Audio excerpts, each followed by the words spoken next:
Okay, hello. Here I am speaking to Sennheiser e835 plugged into Focusrite Scarlett 18i20. The gain is full. Now I will be unboxing the package I received from Germany. I bought a second-hand Sennheiser MD441 and I will be unboxing and testing it for the sake of if it's alright or not, so we'll have a document of that. Okay, let's see.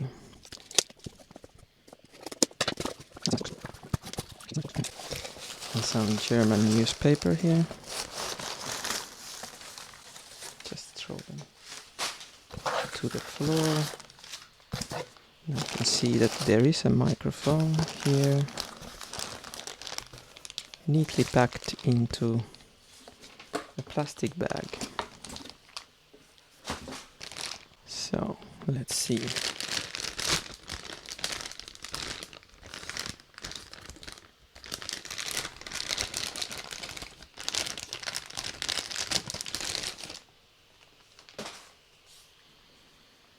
Looks alright.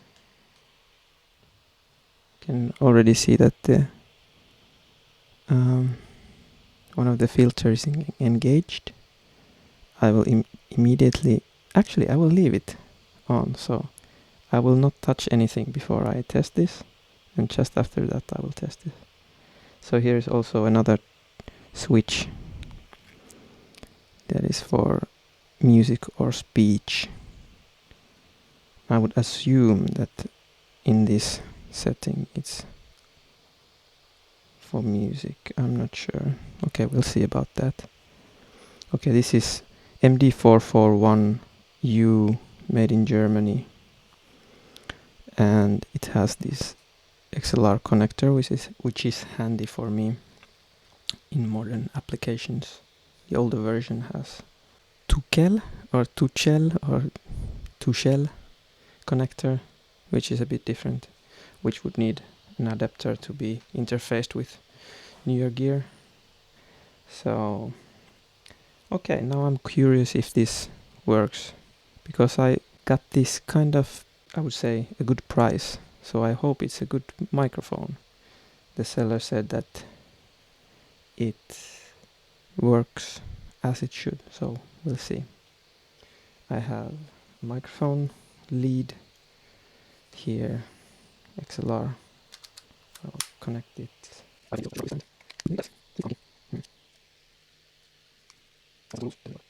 Doesn't really work. Okay, I would just use it as a handheld.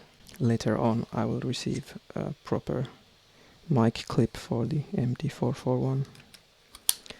Okay, so now I will try to put some gain. We will see if we can hear something. Okay, we can definitely hear something. I got the gain on full, and it's a different sound. It's a darker sound, and it's a little bit quieter than the modern e835. Let's see. I might boost it in post, as they say, as I would say also. Okay. 1, 2, 3, 1, 2, 3. I think this works. Sounds alright. Sounds good.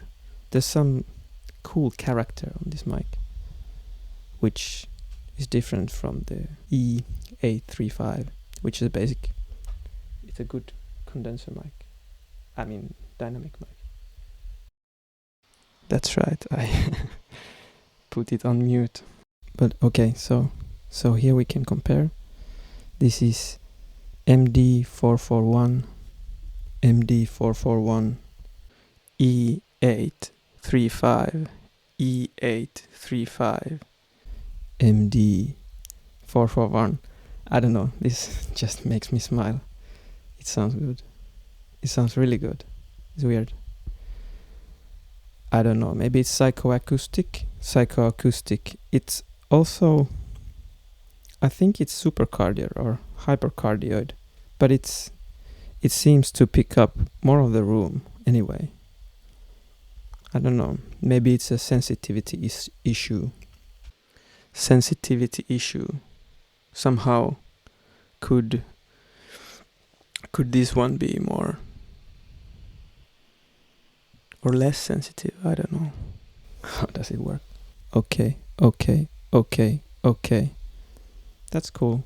It works and it looks really nice.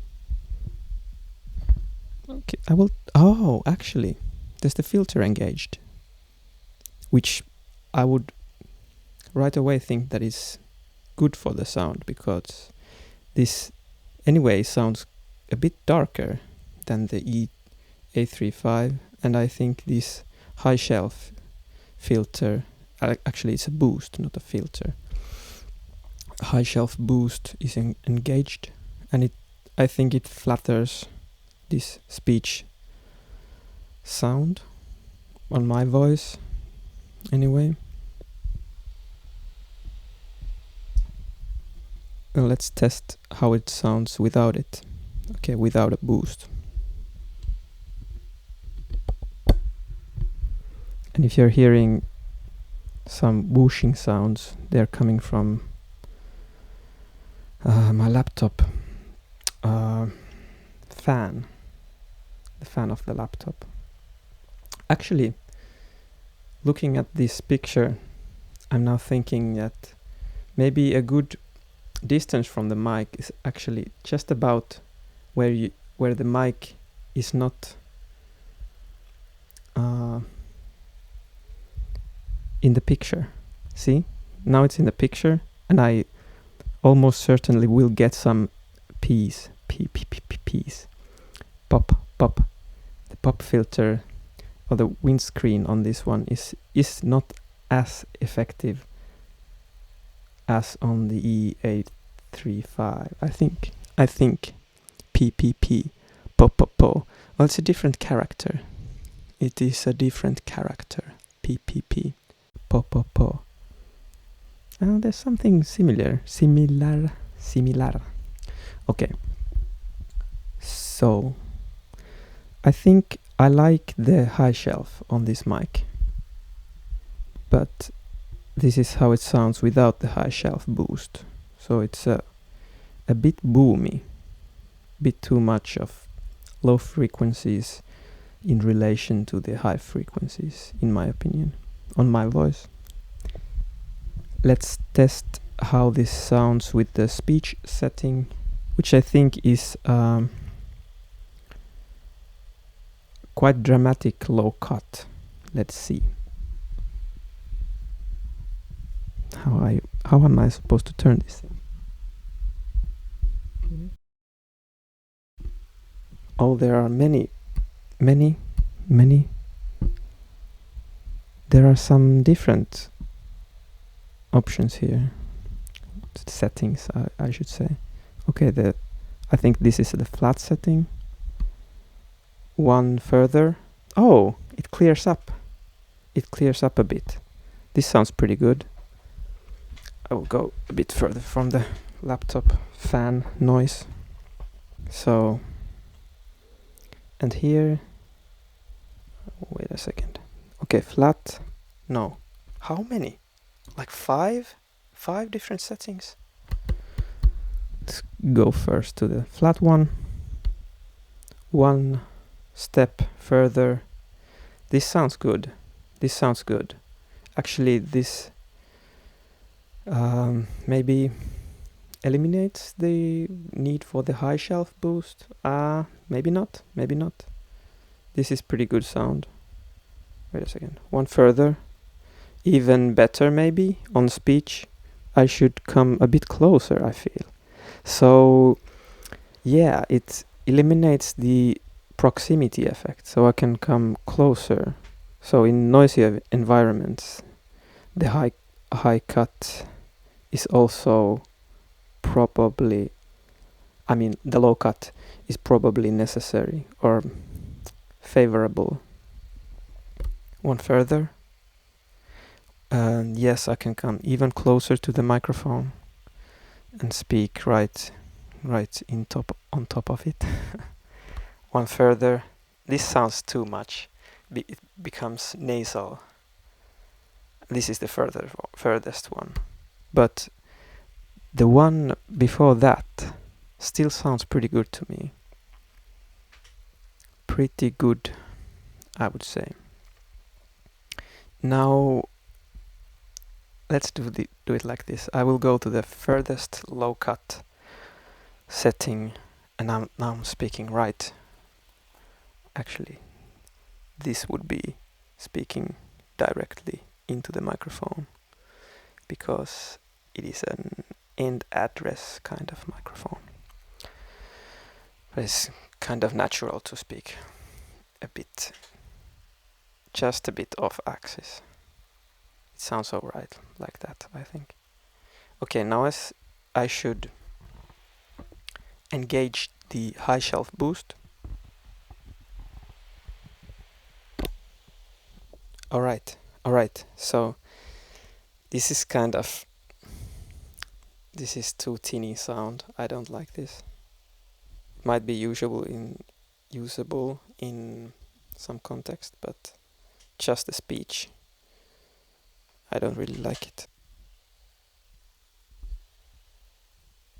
Alright, I can hear this directivity just in the back where the laptop is. It can hear the fan noise, but if I do this, it becomes slightly less. So the directivity is really noticeable here with the high frequency hiss sound of the fan. See? Now I'm putting it right to the laptop fan. Now slightly away. And it really makes a difference. So with this microphone, the null is just a bit on the sides, not directly in the back. That is quite important to know, actually. So also if you use this microphone as a live vocal mic, for example, the best position for monitor would not be directly pointing like opposite of the microphone capsule, but in the side. So actually for the lead singer, this mic could be so that you have two monitors on both sides, but not directly opposite to the capsule. Just training to speak English here. So, wow, yeah, I'm just very glad that I got this microphone now and it works. Very happy now. Okay, I got stuck on this tinny setting, which is not the optimal.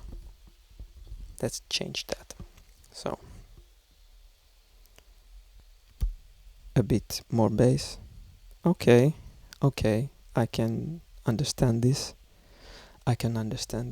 What about this one? Sounds a bit better maybe. And I would think it would be natural to have this kind of distance to the mic, especially when singing a bit louder. One bass here. This is good. Even better than the last one, probably. I really much enjoy the sound. Cannot blow into this microphone, so it's kind of tricky, because the way this looks like this is the best, I think, without any foam or additional pop filter. So if I would be singing into this microphone for video performance or something, I would like to have it like this. So yeah, maybe full on no low cut and a bit further away, because then you can have the mic and still have quite a bit of bass. So like this, hoo, and you can sing a bit more with power. Yeah, no problem with a piece or hoo from this distance. It's good. All right. So that's it. I like the high shelf on and quite a bit of the bass still intact. You can always, it depends on the situation, which is best to have the low cut on the mic or on the pre or in the post-production. Yeah, depending on the situation or how you are driving a pre. If you're adding distortion from the pre or like heavy compression, it might be favorable to have the low cut already in the mic, actually. But that's all for now. Thank you for watching, and maybe see you never. Okay, bye bye.